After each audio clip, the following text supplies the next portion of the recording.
name of the Lord. Amen. What are you going to do with me? In the Father, Son, and the Holy Spirit. Amen. One of the prayers, there are 12 prayers that the priest reads as part of the Orthodox service. And there's a line in one that says, "Help your Lord to work out my salvation with your help." That says to me that the majority of the effort for our salvation is up to us. It's not like some sort of magical power that's going to come from heaven and zap you, and you become like a robot and you do everything right. This is not what the church teaches, not what the Lord taught us through the church. If I want to, if my salvation is not, for example, at my age, start to think about, well, you're not going to be around much longer, we don't know how long we're going to have you around. It's true. The other night I was at dinner with my daughter, Antoinette, and she was telling a story about something. She said, "Oh yeah, this guy, he was so long, he was 80, and then she looked at me like, "What should have said that?" I said, "It's okay, I'm 80, and I'm ready to be 80. But my point is that when I'm talking to Generation Z, and I do a lot of talking to Generation Z, if I tell them, you want to become a member of Christ's Holy Church, you want to change your life to the Lord, so that when you die, you can go to heaven." Believe me, I was part of that age group of what is today called Generation Z. And when I was 22 years old, I didn't even start thinking about dying until I was past my mid-70s. Slowly. And as you get older, you start thinking more and more. But I surely didn't think about it when I was in my 20s. So if I tell somebody in Generation Z, well, you want to be a member of the church, you want to give your life to Christ, so that when you die, they're thinking like, God, I'm a kid. I'm not thinking about dying. So there has to be some other motivation for that person or persons to want to be part of the church. And we are seeing a phenomenon. I pray God, though, we do everything that we would see all the young people coming from. We saw that one coming. Why? Because I'm sorry that people died, I'm sorry that people got sick. But thank God for the pandemic. But what did the pandemic do? It got the young people especially to sit and concentrate and think about, what am I doing with my life? There's got to be more in life than this. And if they were churchgoers, especially going to Protestant churches, they're either Catholic church because that's Protestant, But they said, there's something missing here. I want more. Now, anybody who knows I am a person called a maximalist. I want the maximum. I want the minimum. I want it all. Somebody bought me some tiramisu. I couldn't eat the whole thing. I really couldn't. But because of this, I figured we wouldn't, but I could. So my point is that if you talk to people about something, there's got to be, and especially in the United States, our society is an immediate society. I want the results now. We invented instant coffee.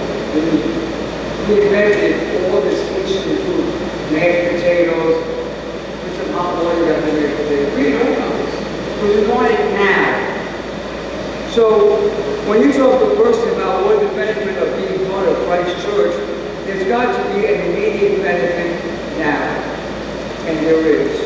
And that immediate benefit is that my life does get better. My life improves. I'm not telling you that because I'm a priest. I'm telling you that because I have seen it over and over and over again. In the Gospel of our Lord that was proclaimed by the Holy Evangelist St. Matthew,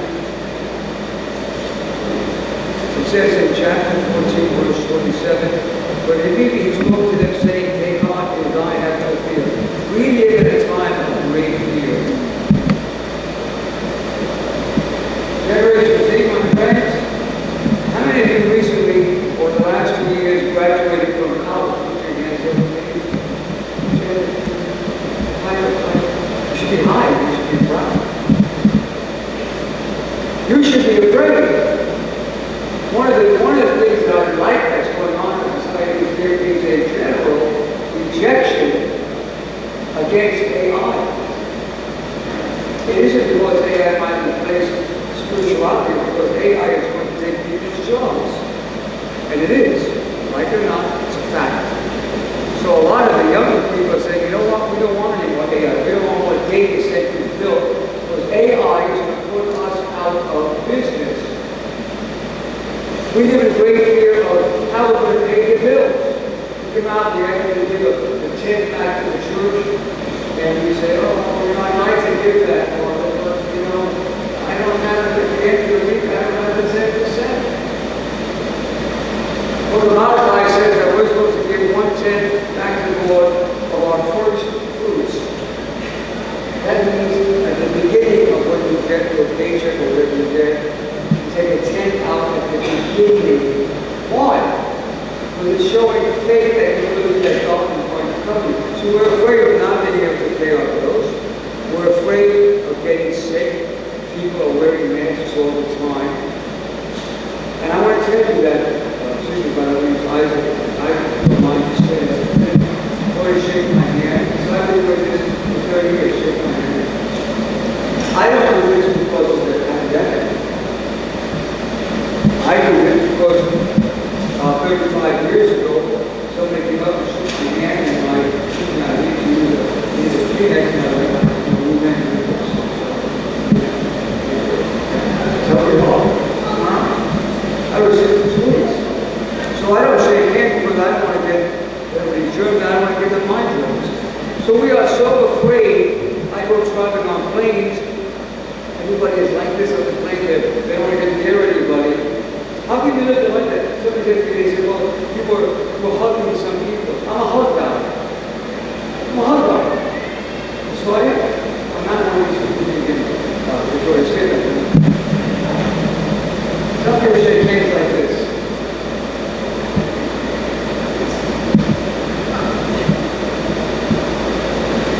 Does anybody here, if you put your hand, does anybody know the origin of handshaking, where that came from? Anybody? Do you? Let's see if you can explain it to people. You know the origin of handshaking?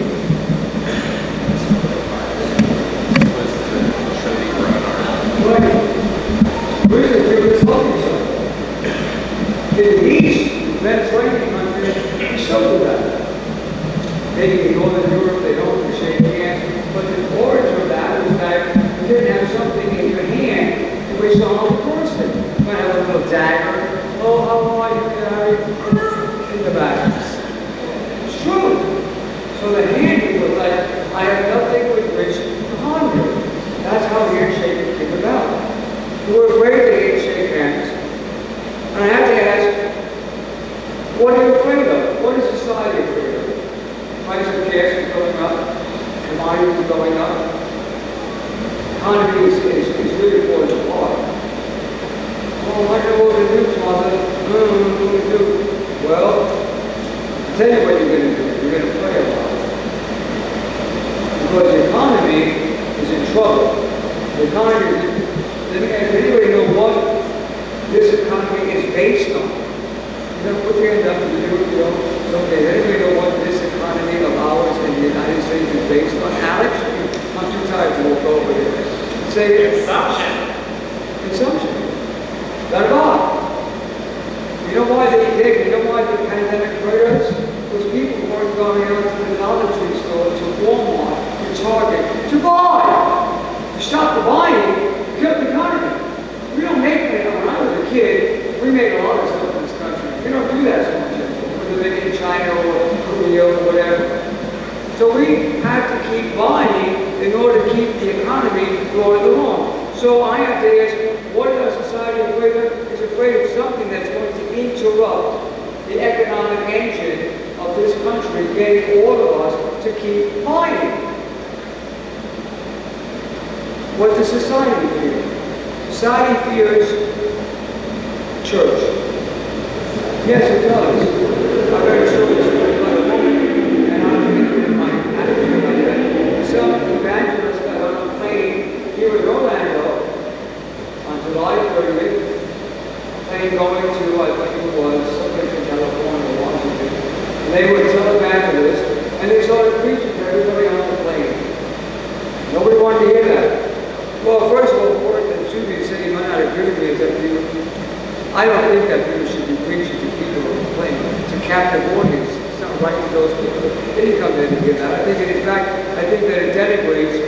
message by having to preach to people that are captive in a place like that. But the point is, our society does not want to hear about the church. They do not want to hear about God. We have removed God from almost every aspect of the public discourse in this country. Anybody guess there's one place where God is still part of the public discourse in the United States? Anybody? The Pledge of Allegiance. The Pledge of Allegiance is one of the few times in public discourse that we mention the word God. One nation under God. That has been taken here. But anything else, oh God forbid us to say anything about God. Because it says in verse 30, but when he saw the winds, he was afraid and began to seek. He cried out, Lord, save me. As long as we focus on the world, we will fail. As long as you watch the stock market, you will fail. And I know this. 37 years ago, I had some investments in the stock market. It had to be 2008, that's what it was, 17 years ago. I lost money, okay? And I remember my father's words. My father said to me very early in my life, son, stay away from the stock market. I did listen to very money. What caused the great crash in 1929? Everybody in this country was buying stocks, didn't know what they were buying, they just bought the river of making money. And then we did it all over again in 2008. My point is that as long as we focus on the world, we're going to fail, because the world is going to fail. Why is the world going to fail? Because it's controlled by the devil. Society is controlled by the evil. Oh, Father, why is it? You take away all the fun. You must have a different idea of fun than I do. The only real life there is Christ. Everything else in society is not permanent. Somebody the other day, they picked us up, jump up and down and on and things for the kind of church. And people were healed. One person was healed, and in about 2 months they were back to what they were before. I said, that's because the healing, hear me well, the healing came from the devil. Anything the devil does is never long-lasting. It doesn't last. It's a lie. It's a mirage. It's just there to get your attention. And we follow that. It doesn't last. What God does lasts. Proof. The Orthodox Church was established by Jesus Christ on Pentecost, back in Jerusalem, over 2,000 years ago. So someone else could say, well, our church survived, our church survived. No church. The only church, the real church, that survived is the Orthodox Church. How do I know that? Because only the Orthodox Church went through all of the trauma, the attacks, the destruction, the wars on it that the Orthodox Church went through. Look at Russia. In our lifetime, you're older, I'm not that old. I remember the Soviet Union. The communists took over Russia. They did everything possible to destroy the country. They tried to destroy the church. They tried to compromise the church. They put their people in positions of leadership in the church to subvert the church. You may or may not know that during the Soviet times, what they called in Russia the underground church. These were churches that met in people's houses, priests that could be, not noticed, they didn't go, they were They were not in the official church, but the official church, regretfully, had been compromised. So they did everything possible to destroy and hinder the church. However, when the Soviet Union collapsed, the Orthodox Church came back in Russia with a bang. Maybe they had 30 million official adherents, went to 150 million people, and that was not the complete great type things. There were people who had always believed. So the only thing that we have that can save us, that can help me first of all, how now? How I can tell you guys that priest, the church is facing difficulties. We have things that we have to take care of. There are some things that our people are able to take care of. There are other things that they're not. We have to pay people. And what do you do for us? I'm going to pray. Oh, that's what he said. No, that's the only thing that's going to work.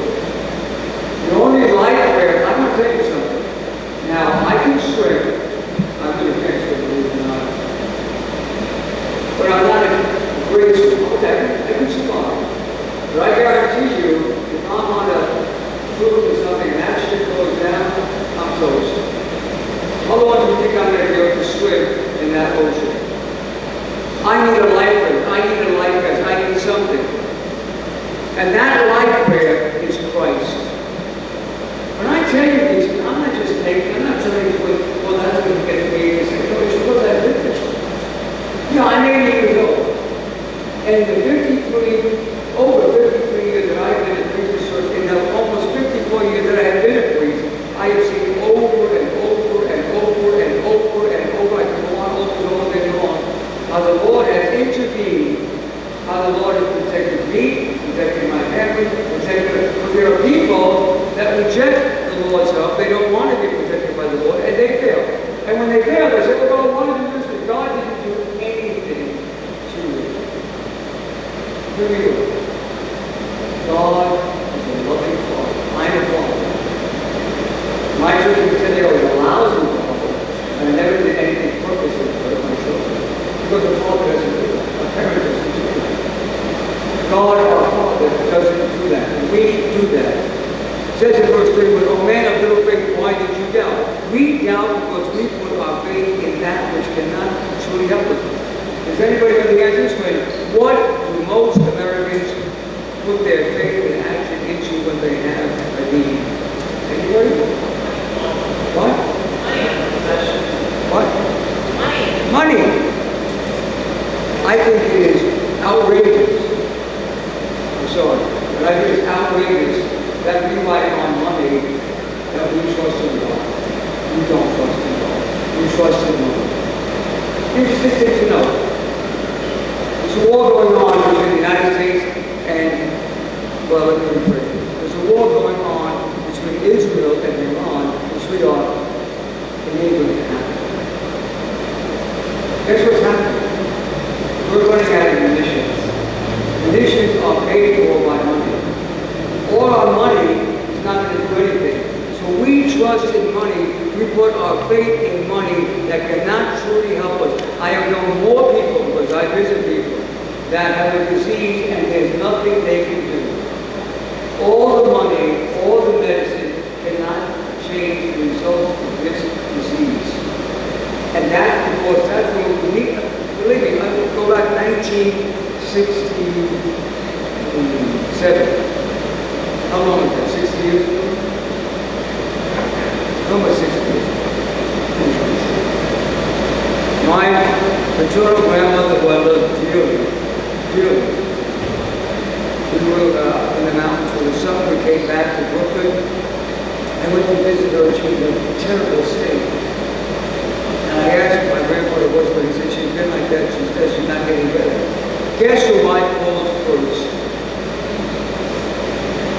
I called the priest. Not to give it a rest, right? I called the priest to come and pray for my grandmother. Then we called the doctor. They already called that, but I called the doctor after. I called the priest first. I put the trust in God first. We doubt because from our youth up we are conditioned to doubt everything but money. You ask every young man in America, what does he want to do when he grows up? Whatever it is, he deals with money. I even had times I told him this morning. I told Desai and I told David, when they run back to school about this. I said, when you go to school, you'll get more money. They condition people to want to need money. Money is not bad. Money can be good depending on what you use it for. But what I am saying is, I would suggest that you go first to God. You got to need to go first to God. God has no money. God has real power. God has real power to change things. And I'm telling you because I've seen it and I know it to be true. So when there's a problem, I go to God. I know a story. Go back a number of years ago. I had a swimming pool, still have a swimming pool. I take the water to, it wasn't in Japan, another people. I take it to stand for water, right? I live in a big pool, a little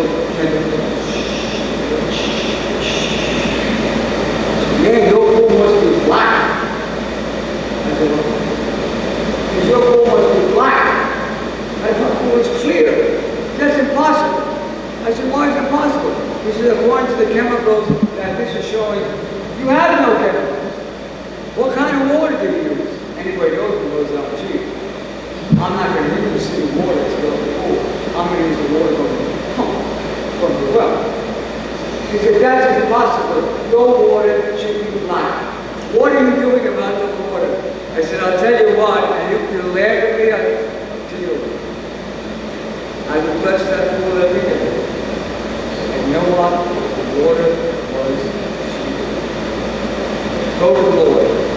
That's where the power, that's where the answers, that's where the help that you need is. If you are going to do like St. Peter did, he looked at that wind, he saw the waves, he got scared. That's what the world does to you.